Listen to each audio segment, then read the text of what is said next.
Um,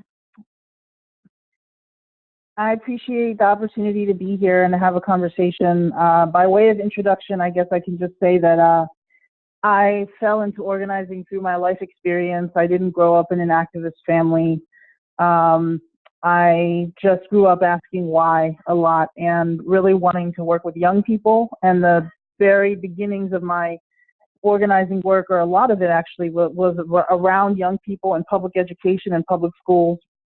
But I've also found the need for some reason to start organizations that I felt were important and would fill a gap that didn't exist before, that existed. And so I'm a co-founder of the Media Mobilizing Project here in Philadelphia, and also Put People First PA, which is a statewide base building organization. And I know that connects to the conversation around base building. So I'll just say that by way of introduction. All right, so the first thing I wanted to do was because a lot of the feedback in the Google form was around like different people tossing out ideas of what they thought base building was, what examples of it were. And so can we start from the beginning in terms of the basic analysis of like, what is base building to you? Sure. So when we talk about base building inside of Put People First, one of the first things that we say is that it's disciplined and it's systematic, right? So it isn't haphazard. It's an ongoing process. And we talk about it as the disciplined and systematic process of recruiting, developing, and retaining members. So it's an ongoing thing. It kind of never stops. It happens in a cycle.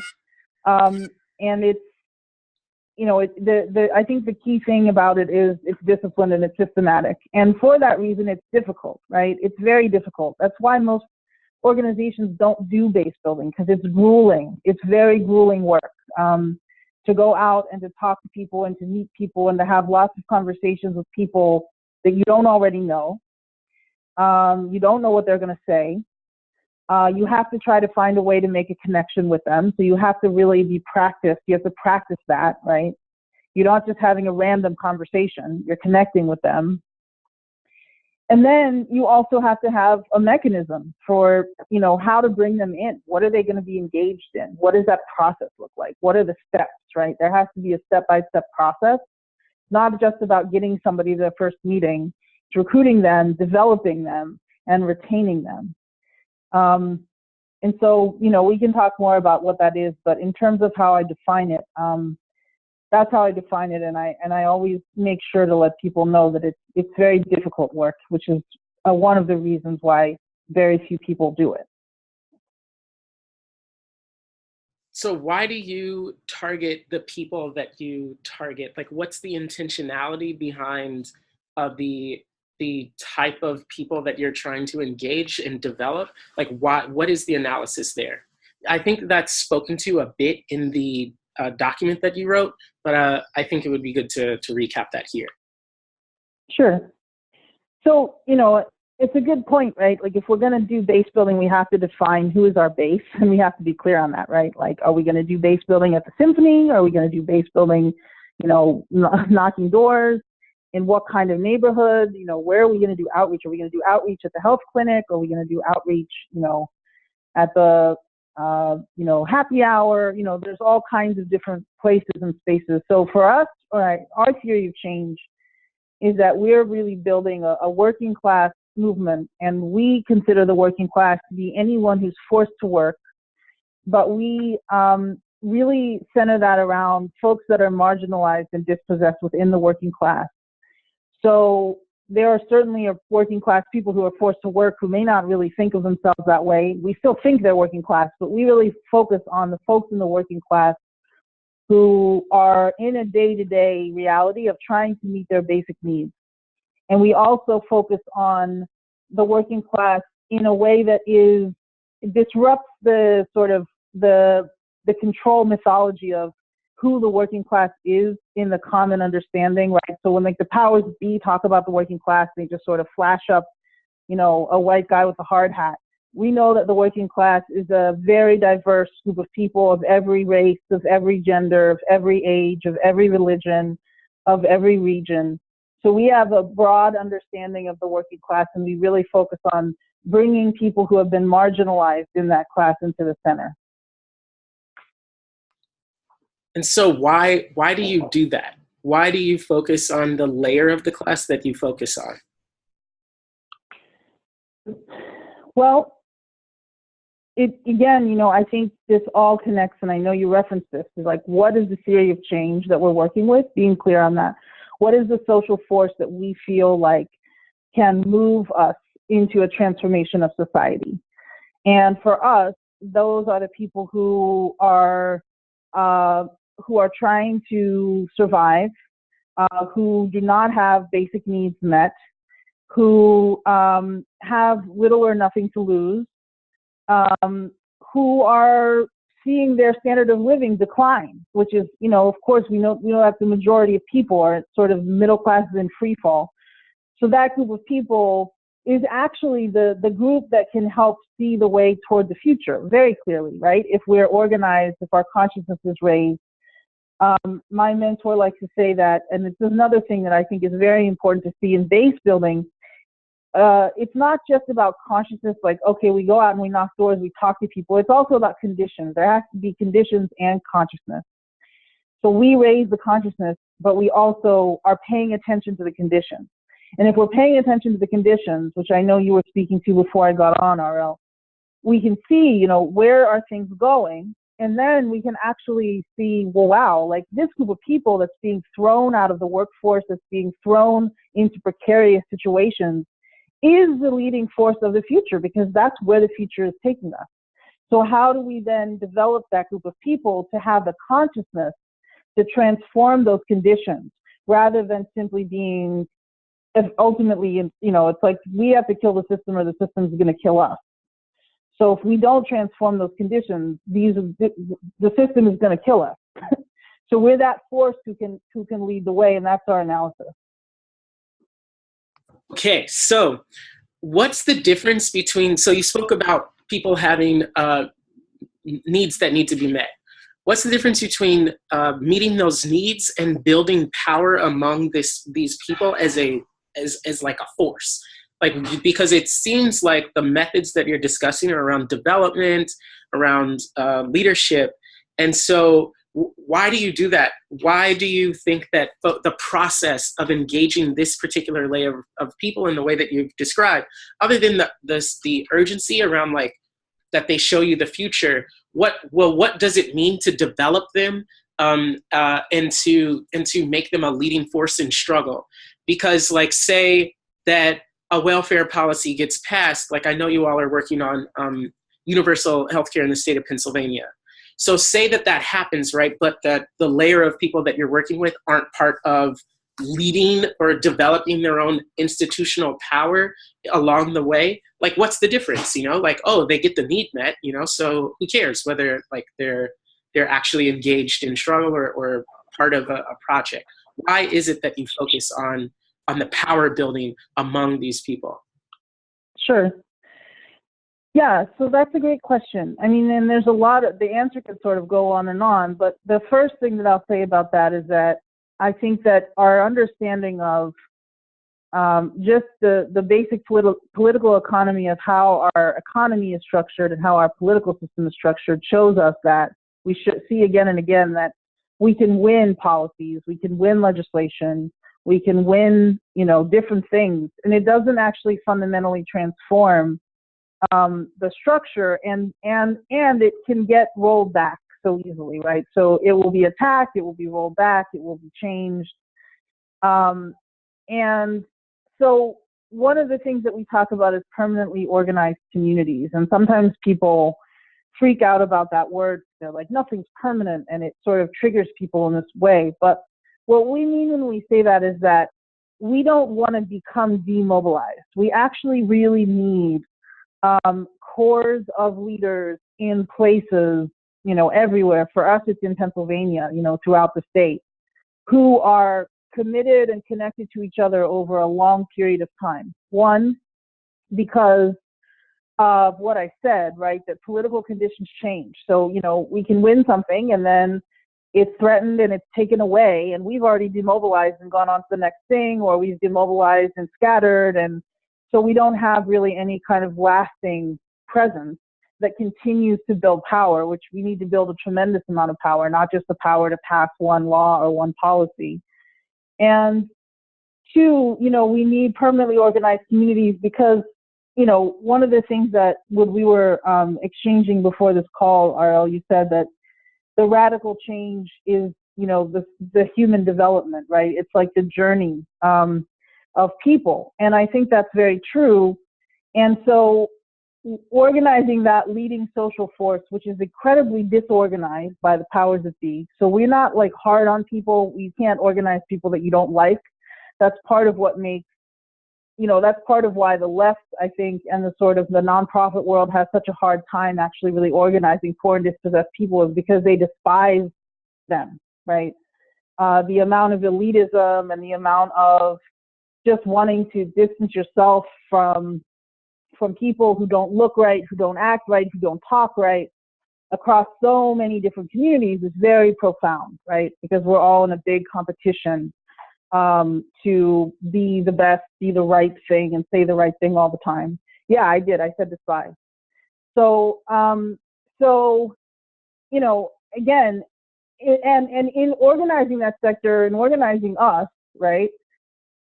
There isn't, I didn't have a nanny growing up. I didn't know Spanish by the time I was 2, or a second language, right? Like I didn't get training to be in the ruling class.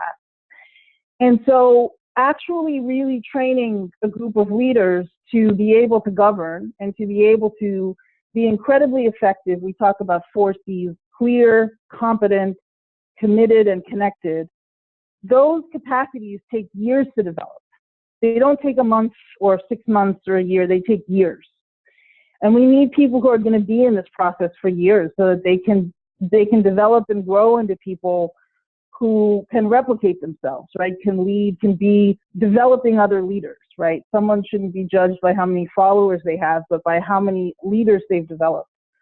So I think that's another aspect of, of this. I hope that answers your question. Yeah, so now we've kind of kept it abstract up to this point to kind of play with the concepts to tease that out. I think at this stage, we should get into more of the specifics or the details of you all's project so people can begin to have a more concrete understanding of what we're discussing.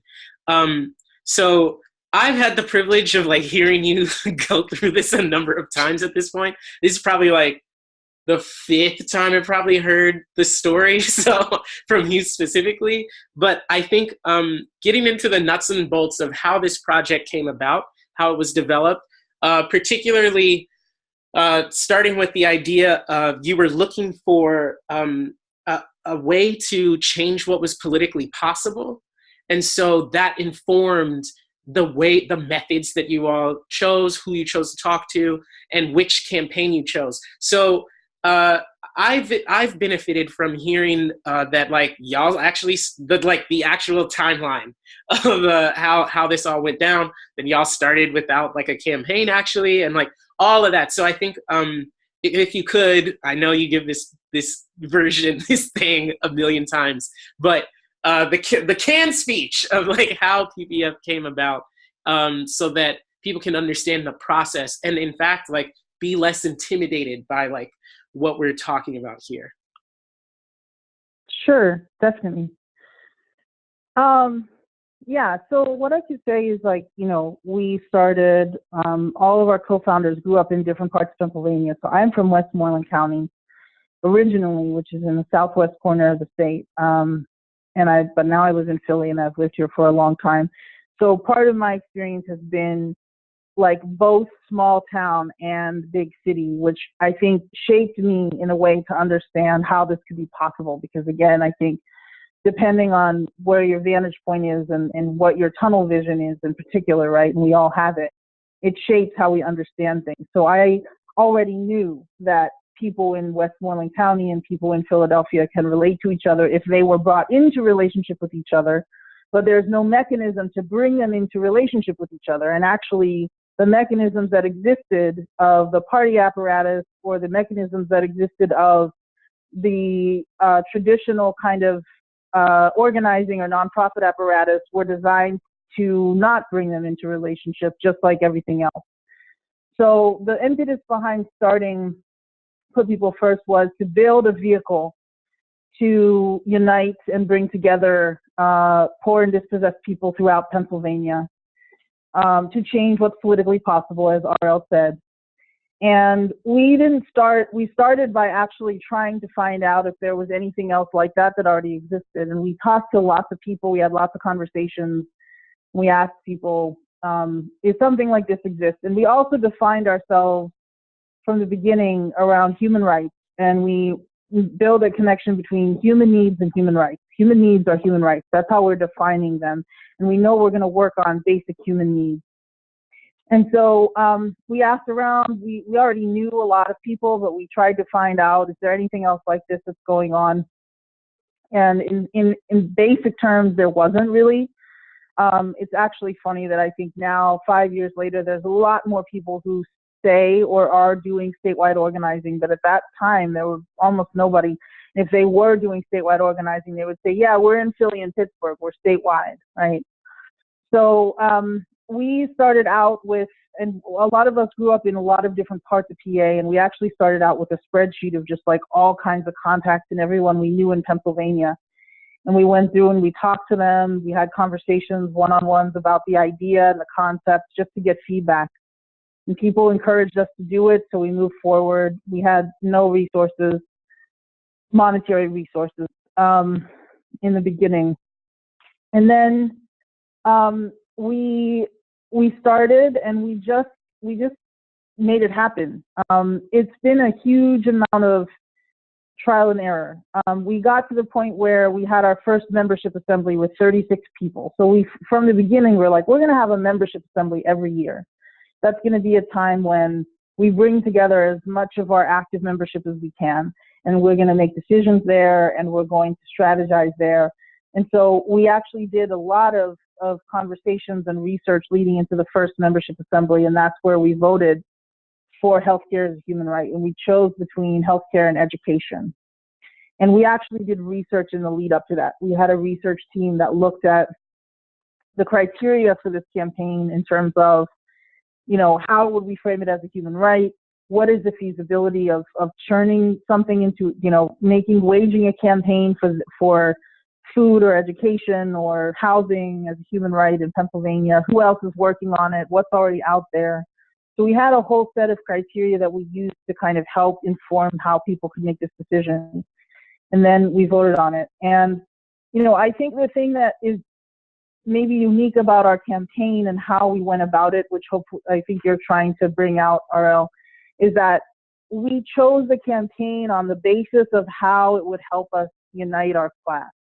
So we didn't choose the campaign, like among all the other things, like when we got to the point where it's like, all right, these are the two most feasible things, right?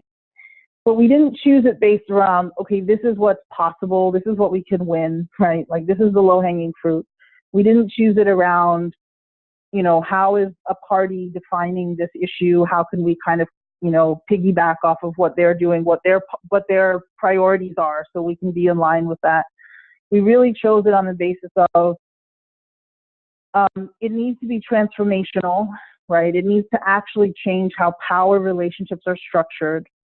And it also needs to be an issue that is fundamentally capable of uniting people across a lot of different divisions.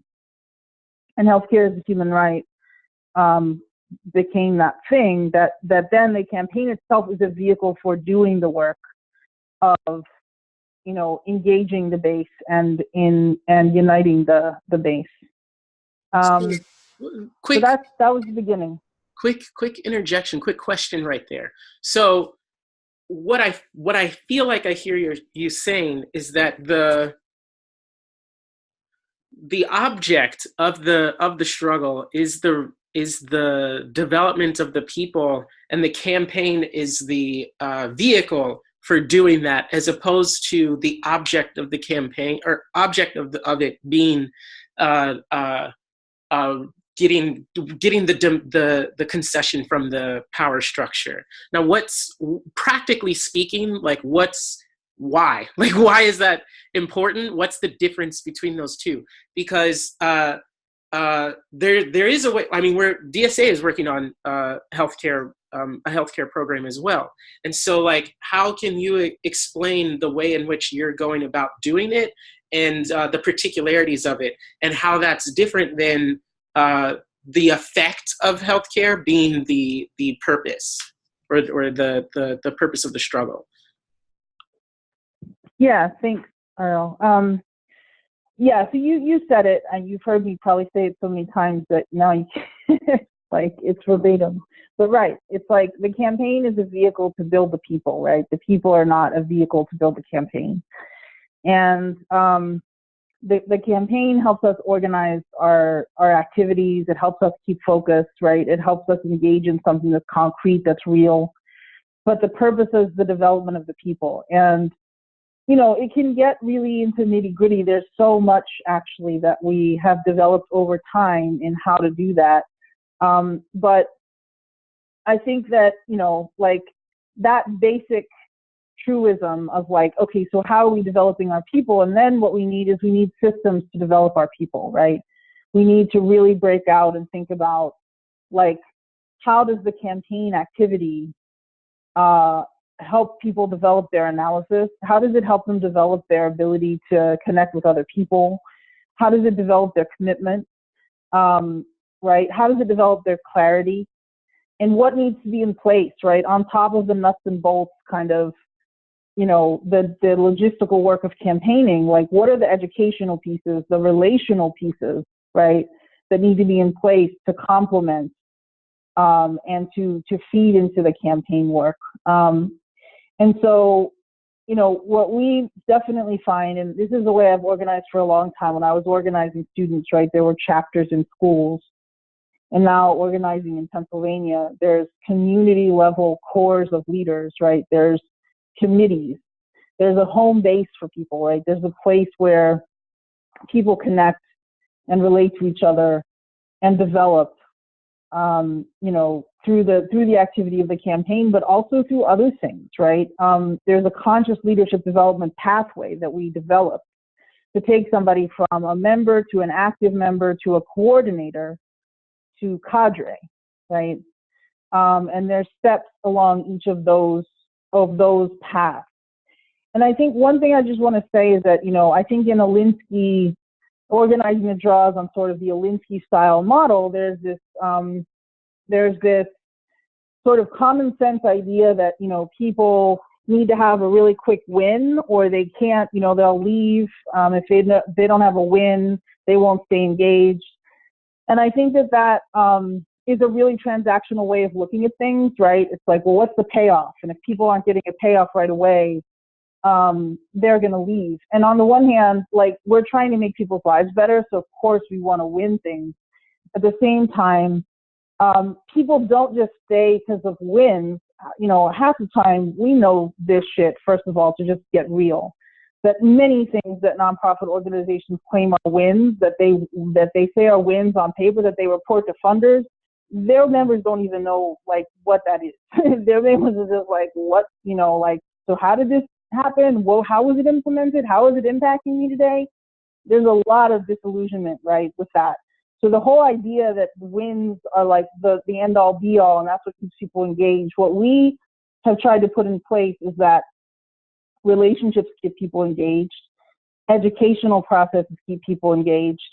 And the more that we can build people's clarity of their understandings of, you know, their own experience, but that in a larger context of like, what is the big picture, right? Again, this is counterintuitive because where people always go is like, oh my God, if you talk to people about the big picture, they're going to get overwhelmed and they're going to just lose it.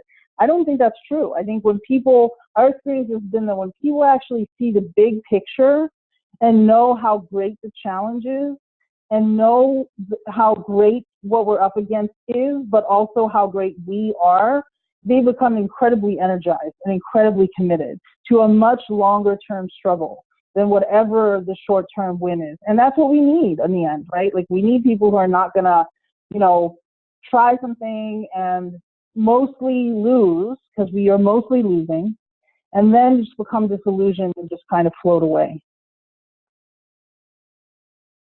So you said a bit about this in what you just laid out in terms of this issue of clarity. So to interject my own thoughts for a second, I think that's something that we need to focus more on, is not so much in terms of trying to deliver answers or have a line to project, but like, what are the key questions and how do we clarify what the hell is going on?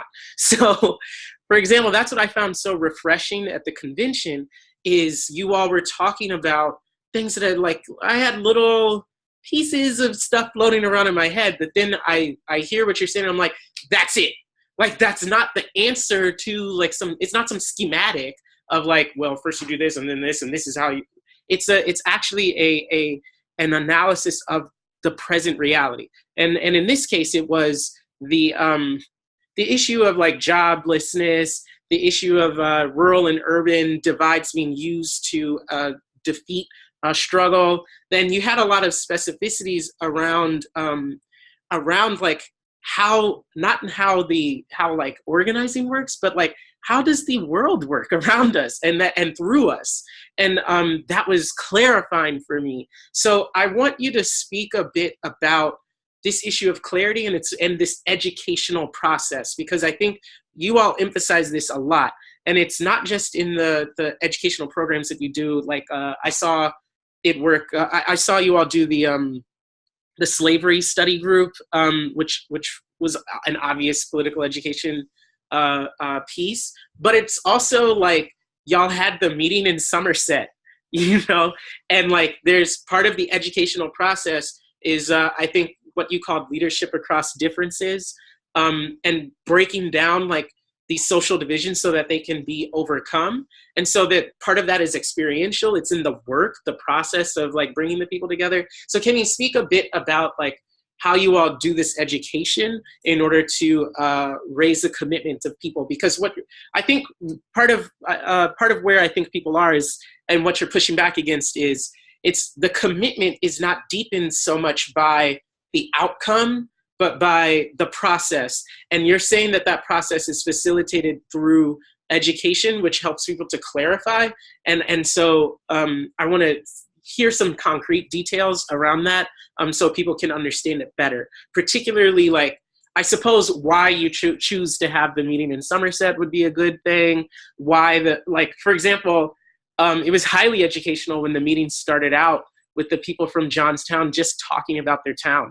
And that has nothing to do with no healthcare. It's not, but it was educational, and it was attached to some of the core principles that you're trying to lay out in terms of this leadership across difference thing. So everything that was happening at this convention went back into the core principles. So I want people who didn't have the privilege of being there or to see and seeing the work up close to kind of get an idea of how you structure the process. If this is about process, well, what are the key elements of that process, particularly as it relates to education and the creation of clarity? Yeah, thanks. Yeah, so that's a big question. And, I keep sort of emphasizing that so much of that we've developed has developed organically out of need, right? Like, it didn't develop because it developed out of our own past experiences, for sure. We bring that to it, but it's also informed by and constantly evolving based on what we're finding and the conditions that we're facing in trying to build this organization. And so as we come up on challenges that we're trying to overcome, we try to implement things that address those. And then if they work, we try to institutionalize them and repeat them, right? And so like one of the things that we've institutionalized as a program called the Mother Jones Leadership Program. And that is a program that provides resource and mentorship and support and coaching and education and training and campaigning to members across the state who are coming from poor and dispossessed communities who are of diverse backgrounds.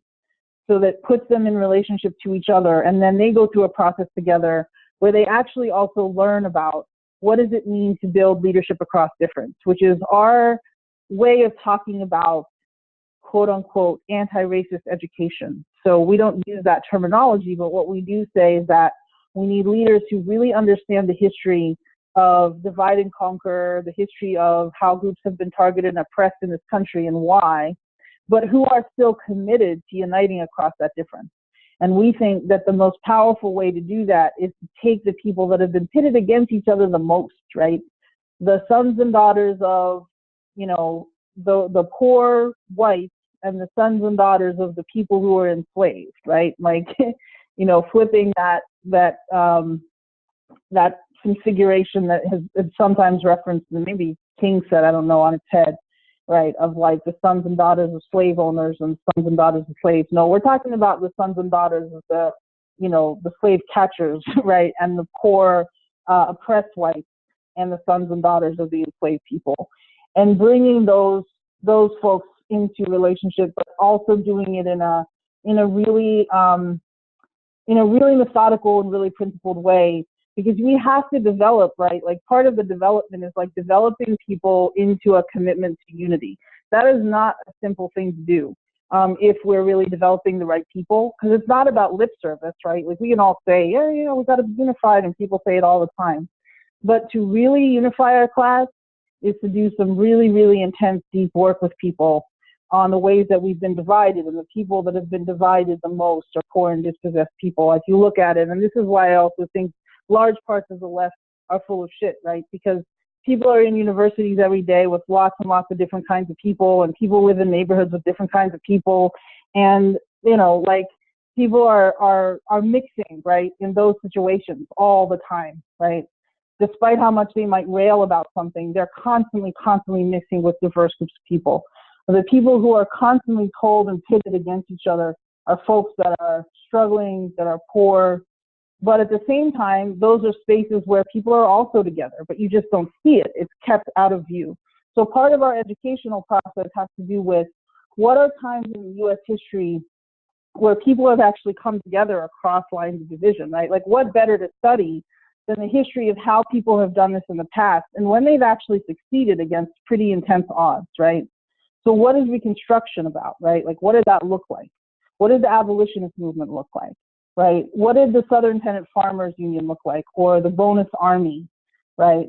Or, you know, the mine wars in West Virginia, or, you know, all of those moments. So we need to understand that. That's part of our study process. It's part of the process of Mother Jones. And then also, like, when do people get together and expropriate capital? And the abolitionist movement that's an example, right? Where that fundamentally changed something about how our society and our economy was structured. There's a lot of reasons for it. It transformed into something else. But it was also a moment of expropriating great wealth, right, from people who owned it, and changing the form of that wealth into something else. So we study that history, we study that movement, we study Reconstruction, we study the original Poor People's Campaign. So, you know, those are some of the study processes that we engage in. So then, one of the key things that you've been talking about is social divisions and how people are pitted against one another. Now, at the convention, this was made very clear because we were reviewing the healthcare campaigns in particular.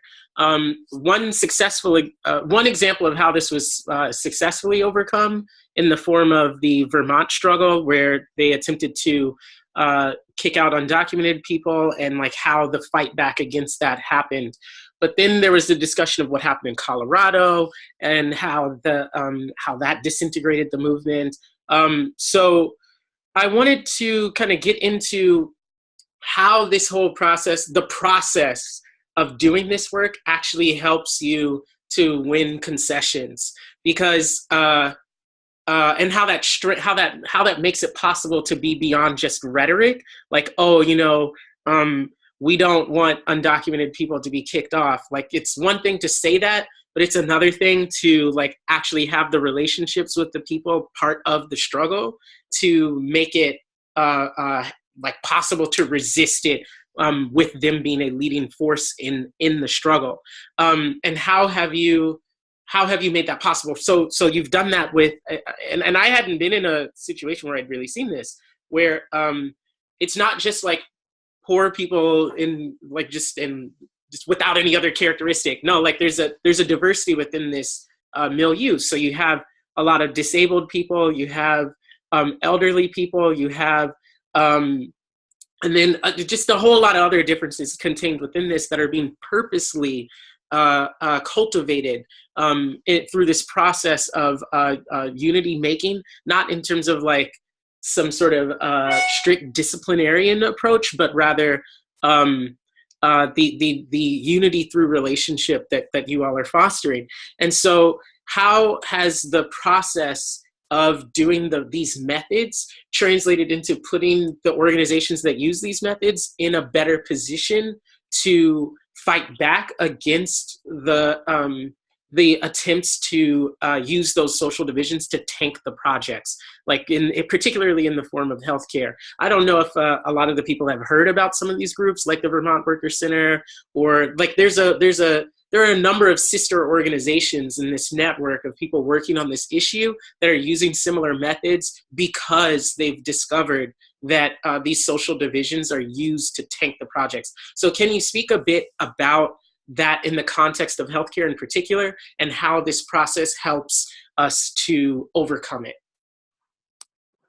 Sure, yeah. I mean, I think a great example that you're referring to is the Vermont Worker Center and winning a law to implement universal health care, which then their governor didn't do, which is another great example of how, if we don't have that foundation, how do we bounce back from something like that, right? And thankfully, the Vermont Worker Center was able to bounce back despite that, winning and then losing, right? But I think that one of the things you're referring to is the fact that they had a law, and then in the 11th hour, there was an amendment to try to remove undocumented people from the bill. And because they had done so much work across lines of division in their base, their whole base was completely aligned around fighting to make sure that that amendment was not included and that the bill was actually universal, which they did. And that is the bill that passed that was truly universal, even though it was not implemented, which is a great example. I think that for us in Pennsylvania, it hasn't gotten quite to that point, although I would say that, there's such a narrative again that comes from a dominant position that, certain groups are a liability, right? That, if we include undocumented people in healthcare, it won't be palatable, to X, Y, and Z. And I think the way that we kind of flip that on its head is, one, we obviously know that like people are powerful and they're organized. And so we completely see that in a different light, is that we have to actually combine forces, right? And so we leave ourselves very open to divide and conquer. If we continually narrow our focus and continually kind of make circles around who is going to be included and who is going to be excluded, then what that leaves us open to is that everyone's fighting for their own peace, right? And we don't actually have the combined power to win anything. Everyone's fighting for their own peace and everyone's getting destroyed, right? But people believe, they've been taught and they believe and they've practiced this idea that what you really need to do is you need to just focus and hunker down and fight for your peace, and that's how you're going to expand your peace. And I think that what we see in our conception of the moment in time that we're in is that we're in a really different time, and that actually now we have to fight for something that's universal but also equitable, right? And so in order to do that, we have to combine our forces if we're going to get anything at all.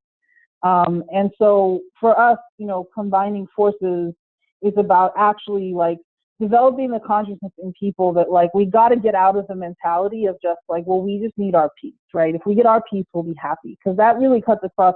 There's a lot of communities that feel that way, right? And so we got to actually wean ourselves of that whole idea that, we just need to fight for our peace and we need to fight for ours and we'll be good and everyone else can go to hell. And actually, if we're going to be transformational and if we're going to build a new kind of society, we need to be fighting for something that actually impacts everyone and also is equitable enough to meet different people's different needs. And I think that that has been something in Pennsylvania because we have these principles, which again, we share with other sister organizations: universality, everyone in, nobody out; equity, everybody puts in what they can and gets what they need. Sound familiar? Participation, accountability, transparency, right? So for that, it's radicalizing because people who come, and many people come, and think automatically, right, okay, well, this is what human rights is. It's for these people, but it's not for these people. They've never really had to call the question before: who is in my circle of concern? Who is in for me and who is out? And universality says everybody in and nobody out. And you actually have to get with that. And it's so simple, right? And people can be organized into that much quicker than they can be organized by browbeating them around how they should be talking and thinking and, you know, listicles of things that they need to say and not say.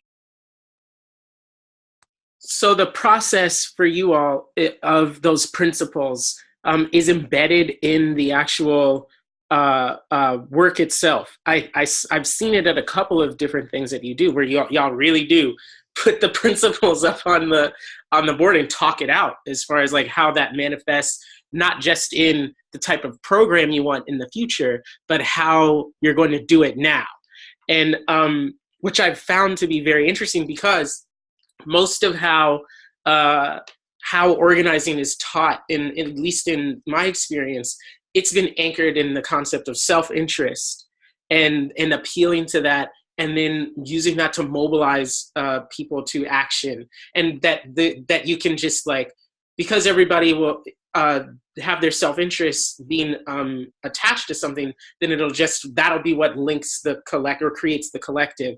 And the experience of observing what you all do, I don't think self-interest was ever mentioned at all in any of the stuff that I've seen you all put together. So can you speak about why you don't use that concept to anchor the work that you're talking about? Sure, yeah. I mean,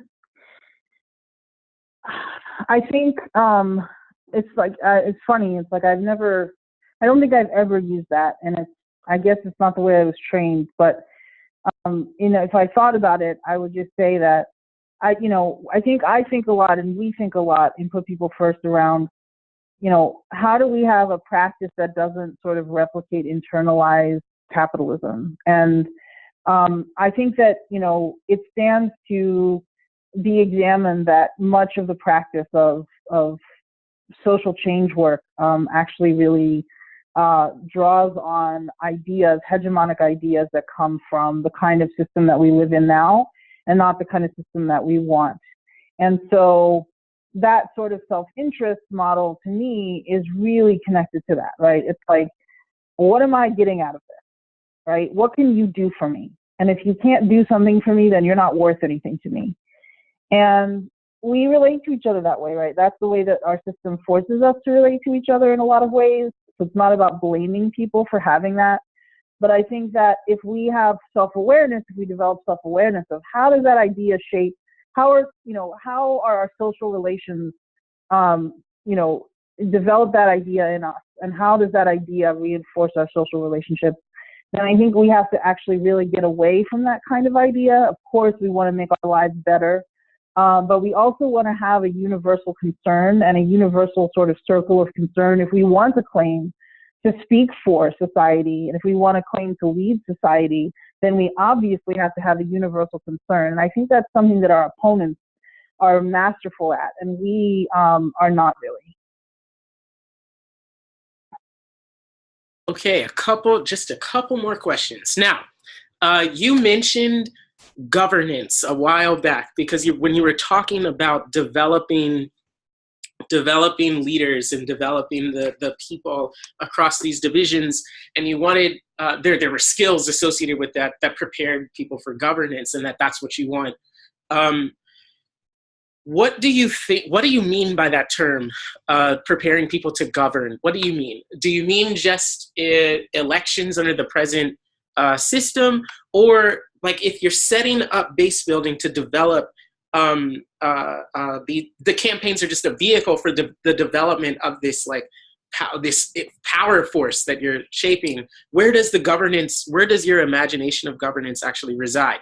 Is it in administering the state apparatus as it exists? Does it reside within, hopefully, these institutions that you're creating? So to make it more concrete for people, put people first is working on having organizing committees among the poor and dispossessed in every single county in the state of Pennsylvania, okay? So they want to create this institutional framework. The campaigns are a vehicle for the creation of that.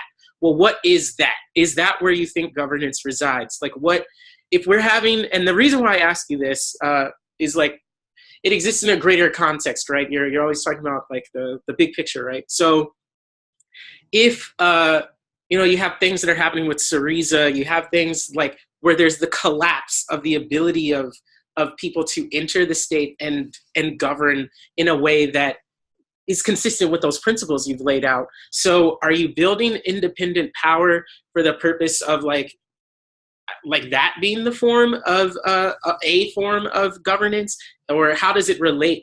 What's your theory of how this process and the structure, this permanently organized community, relates to present administrative power held in the state? Yeah, You cool. thought I was going to let you get out of here without talking that Rev talk real quick. Okay, go. Yeah, I mean, that's a big question, and I don't have a totalizing response, right? Like, I'm not going to paint a picture of like, it's this to this to this to this, right? Like, it's not really like that, I don't think. I mean, I'll use the example of Willie Baptist, one of my mentors, who talks about how, he was part of the Watts uprising, and he says, they were at a point where they were completely had outmassed the police, and they had, tens of thousands of people up against a force of, a couple thousand police or state, agents, and they, where was that going to go, right? Like, what was the next step with that? And it was an uprising, it was a rebellion. It didn't have the kind of leadership that could take that into something else. And so where it went was the infrastructure that was developed, that was built, was the Nation of Islam. And for people in Watts who kind of, where do they go next? What was the institutional infrastructure to absorb them? It was the NOI. Which, had certain implications, right, for where their energies were then focused and what they became, involved in trying to change. And so he used that as an example of, there again, and this is where the conditions and consciousness comes in. We're not going to just knock our doors on the way to revolution, right? Like, we're not going to bring about a revolution by knocking doors, but we are going to develop leaders who are clear and committed and competent and connected, who, as conditions change, can move and steer and guide the direction that we go, right? And the direction that people go when they're deeply connected to people directly, and can help, move the energies into particular directions. So is the direction, the theory of change, well, we're just going to need to start having Black capitalism, or is the direction, theory of change, we need to nationalize the banks, or we need to do this, those moments of crisis present, that's what our opponents know really well. They present opportunities, and we're just generally not positioned to take advantage of them in any way. So I do think that building infrastructure, when I say governance, I like to tell people, look, if we can't put on something with 100 people or 150 people and make sure that everyone is fed and that all the children are taken care of and that everyone has a place to sleep and that we know what we're doing and we're, treating each other with respect and everyone has their needs met, then how the hell would we ever think that we could do that in a city or a town, right? How would we be in a position to make decisions about how things are produced and how they're distributed, right? If we can't do it among ourselves, if we can't do it even in our organizations, if we can't set up those systems and those processes. So that's what I mean when I talk about governance. All right. So last question, and then if anybody has anything for the chat, I can toss those out as well. So one of the things that's happening is we have different attempts to do what people understand to be base building. So one of these examples would be brake light clinics where people repair that. I don't know if you've heard about this, where people repair taillights.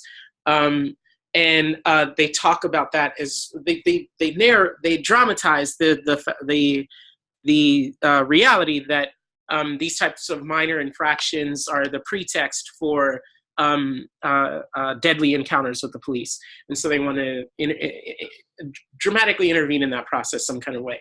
And so, but what we're talking about here in terms of how you conceptualize base building is a process, right? And that it's not so much just like the fact that you're in contact with poor people or the or whatever type of people, but that there's some kind of development mechanism or that's taking place. So in the context of like meeting people through a brake light clinic, for example, do you have any ideas? I know this is putting you on the spot to think of how we can do this program that you've never heard of, but how do you think that could be something that can be done in a base building way?